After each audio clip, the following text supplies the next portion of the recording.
ই এটা দ্বিতীয় ৰোপৱে হ'ব গুৱাহাটী উত্তৰ গুৱাহাটীৰ পিছত।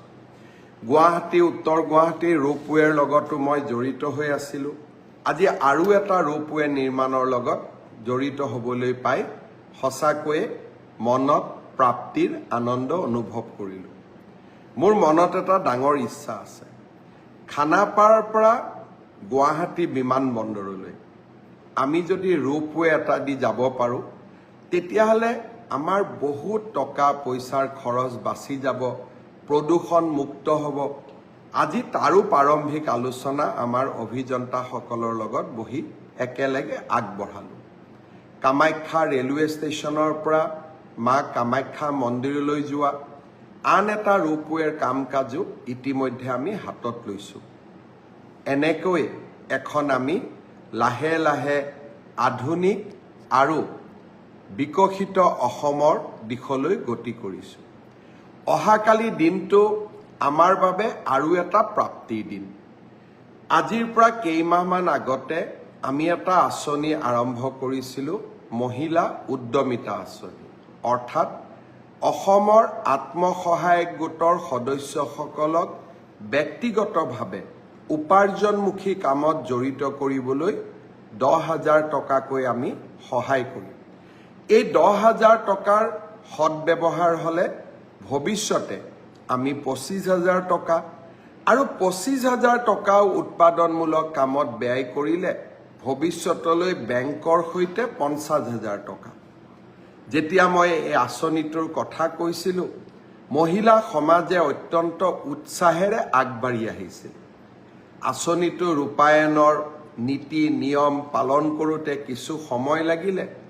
কংগ্ৰেছে উলিয়াই দিলে যে মুখ্যমন্ত্ৰী এনেই কৈছে, মহিলাসকলক ঠগালে, মহিলাসকলক পইচা কেতিয়াও নিদিয়ে। অহাকালি বিহালীত এই আঁচনিটোৰ আমি শুভ উদ্বোধন কৰিম।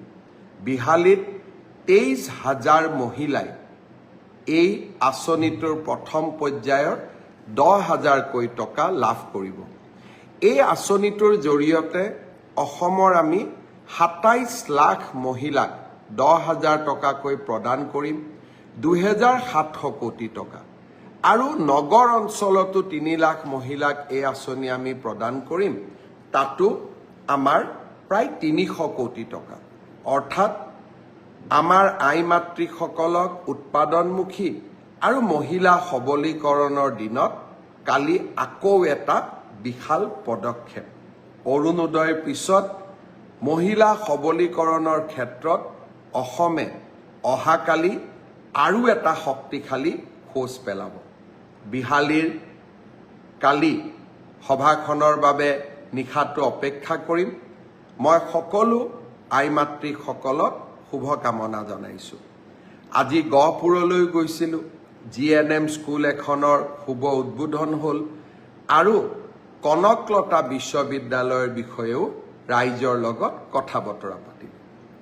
শ্ৰদ্ধাৰ ৰাইজ, কংগ্ৰেছ দলে কৈছিলে যে বিজেপিয়ে পঞ্চায়ত নিৰ্বাচন অনুষ্ঠিত নকৰে। মই আপোনালোকক বিনম্ৰতাৰে সৈতে ক'ব বিচাৰোঁ, যোৱা মাহতো আমি পঞ্চায়ত নিৰ্বাচন পাতিব পাৰিলোহেঁতেন, কিন্তু ল'ৰা ছোৱালীয়ে পৰীক্ষা দিব নোৱাৰিলেহেঁতেন।